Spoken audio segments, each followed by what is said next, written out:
Hi, welcome back to Melrose TV with Underground Meets the Playground. I'm Jeff Rappaport. Damien Galanic. Taz J. Kevin Miller. That guy. Alright, so in the news, Soundgarden bassist Ben Shepherd is releasing a debut solo album. H.B.S. it's called. In Deep Owl. It's a really bizarre album. I know. I don't know. What, How does the owl feel about that? Like, It sounds like Al's gonna be in a lot of pain. well, it's interesting that a bass player would release a solo album. Like, what's he doing on it? I think he does vocals too. So. Didn't Duff McKagan release a couple solo I albums? have no idea, did he? Yeah. I remember he had that solo band, my friend had a Hater. record store, Hater. Yeah. And he Who's gave that? that a chance. This And bass Yeah. player from Soundgarden? yeah. Yeah. And like, And it came out before hater was like a word even. It wasn't like it Yeah, yeah. You know, all my haters and it was just. and they had Time was like- whoever the vocalist was terrible. But You're talking about this guy already had an album? yeah, it was yeah. well, it was a band. It was him and the drummer from Soundgarden as well, by Matt Cameron. Oh, okay. And some other people. And it was awful? It was called It Hater? wasn't even memorable. Yeah. Yeah, it was pretty bad. But apparently it seems like he wrote a lot of the stuff on the new album. Like he was like a real integral. Okay, Animal. Yeah, which I didn't like much at first, but it actually I grew thought on me. Entertainment was more. But now I actually enjoy it. Well, this album has, it's Matt Cameron's on it again. Great And al- drummer. And also, Pearl Jam drummer Matt Chamberlain's also on What's it. interesting is Matt Cameron is like the current Pro Jam drummer. So- Yeah. Yeah. It's kind of So he's weird. got like 2 different Pro Jam drummers on it. And he was also in this band I really like from Seattle called Skin Yard. Oh They're wow. one of the few bands that didn't get scooped up in that. I remember major- them, yeah. Yeah, I remember them. Really cool, interesting band, and it was weird. I was taking a train into the city one day, and I had a Tad shirt on, and this guy came up to me. He's like, "Oh, cool shirt," and it turned out he was the bass player from Skin Yard, Oh, nice. just out visiting like family, and then I saw, and when I was playing with Kat, I ran into him. It was Went like up to 9 again. me and Kat were at like one of those new music seminar things, and the guy Dan from Skin Yard came up, and he like pulled me aside. I was like, "Who's that girl you're with?" I was like, this guy's like, can you introduce me, man? That girl is hot. Like, dude, you don't want to do that. Well, I really like that song "Skin on Skin" by Heaven's Edge. So it's kind of like Skin Yard. What? Right now. I'm Did you ever hear not, the band Skin Chamber? Reggie Wu's I remember Versus Skin was from Chamber. on it. Yeah, Industrial kind of cool. right? Yeah, yeah, industrial They're kind of Godflesh band, like. Were right? they on Roadrunner or something like that? I Yes, think so. they were Yeah. actually. Yeah. Yeah. they were It kind was of like like Road Runner's answer to Godflesh. Road Racer. Yeah, Yeah. yeah, they were kind of like street cleanerish. Yeah. They were okay. I dug Their it. album was alright, at least. So you guys interested in this album? No. I like some Soundgarden songs. Okay. Yeah. What? I never liked What Soundgarden. era? Not all of it, but there's some songs I Do you have a like. specific era of theirs you like, or just? No, it's kind of like all over the place. To me, they're the heaviest of the grunge bands. Yeah, they're almost like Yeah, even like You know? Yeah. they're I definitely think. my favorite by far of that any band associated Yeah. with them. They don't really sound like the other bands. I remember. They're that verging whole- on metal.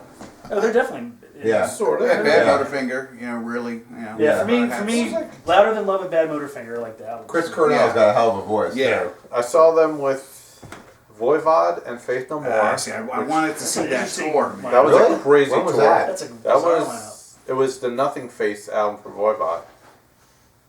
Who was the headliner?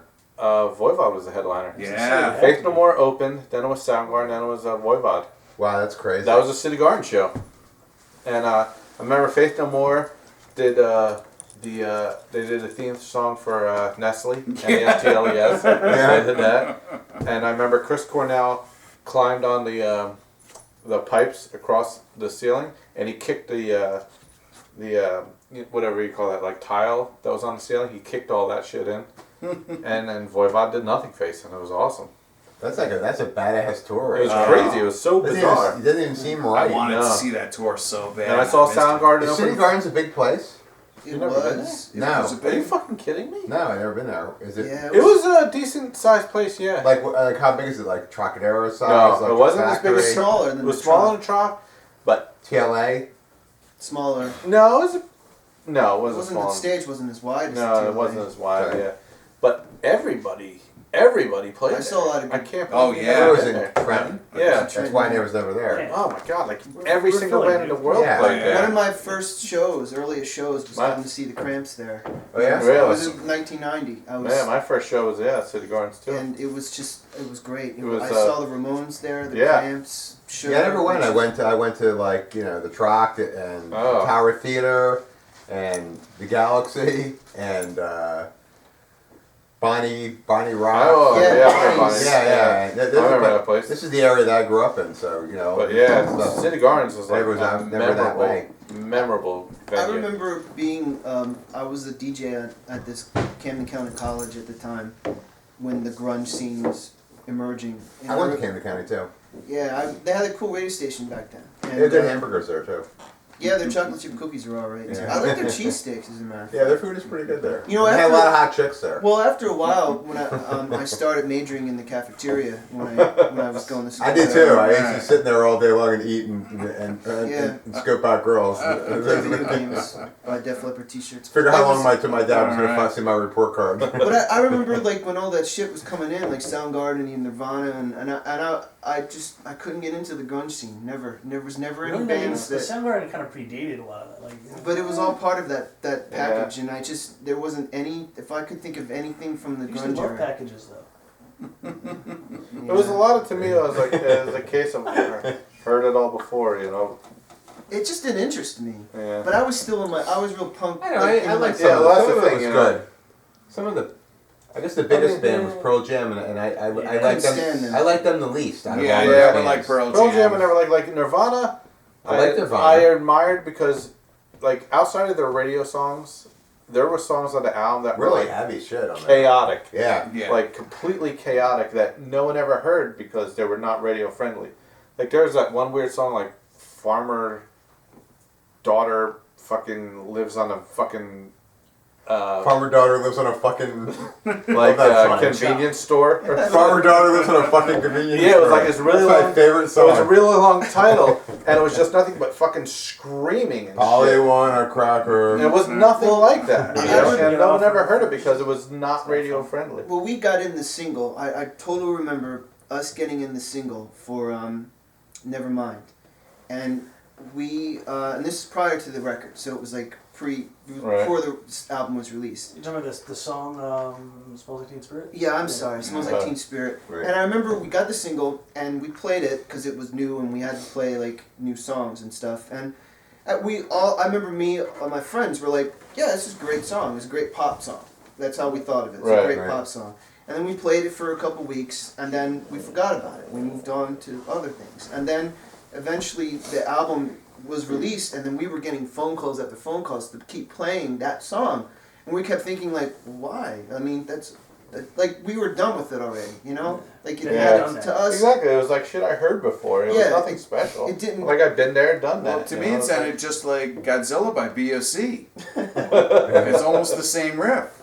yeah, just Godzilla. Kind of dumbed down. Dun, dun, dun, dun, dun, dun. It's like, but and it's one of those things that people that were already in a music scene, I guess you could say, Right. when a band like that comes along, they don't really think twice about it. So it's hard for us to Right. really grasp the cultural impact that that band had because to us it's like Green Day. Like when Green Day Green Day came was along, fucking Yeah, it was already done. Garbage. we were like Garbage. Totally agree with you on this one. 'Cause Garbage. when Green Day came Awful. along, me and my punk friends were like, it didn't It's not interest your us fault. because it was like, all right, yeah, I know about this. Why is this a big deal? And, Yeah, exactly. And that's that, how, that like- band is bullshit. yeah, and then when 100%. Nirvana came along, it was just like, all right, like what's the big deal? But Yeah, exactly. but for people that weren't aware of that, Well, that's the thing. A lot of it, like you're saying, it wasn't anything new to you. It was new to a lot of the suburban kids. Yeah, that sure. were Yeah, early. which I guess is like, and that's like an age Yeah. thing. It was like, you know, growing up, discovering something new that's within your age Yeah. group, and like, yeah, that shit was like at the time because what like it was all hair bands. Was It's what like you're the big- It's what you're coming in big with. deal, and that was like Playing your the age. that was like the rebellion, I Yeah. guess, about what was, you know, somewhat socially acceptable at that time. well, real quick, there was a great thing I'll never forget. There was a lot of new punk bands emerging, and this was after my band, the Lunch Meat Band. Like we If you open for Quiet Riot. Yeah. Or Quiet Riot. It's pretty Theater. It was funny in South Jersey. Quiet Razor.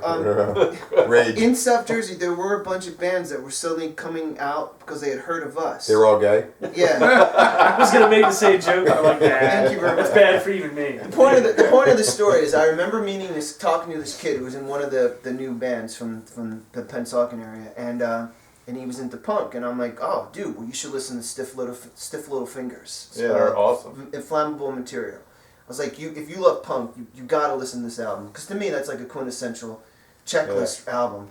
And I remember him listening to it, and he came back to me and he said, I was like, what'd you think of this? He said, well, I didn't like the recording quality of it.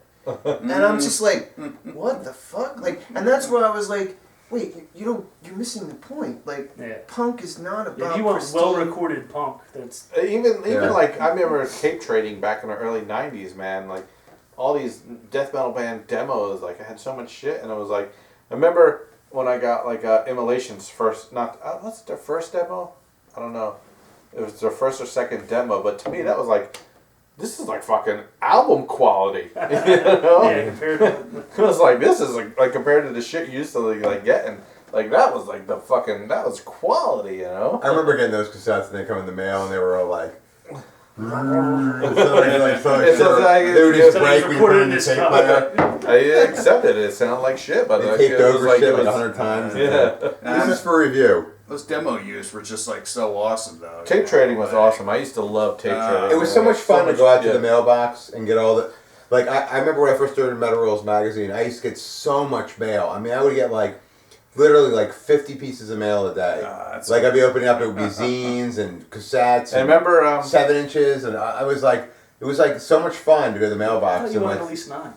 yeah. And remember, like, you used to get like ads. People used to like Yeah, ads around. Flyers, yeah. That was That was like so Yeah. cool, you know. It was a great underground scene back then. That was a lot of fun. It was a great time.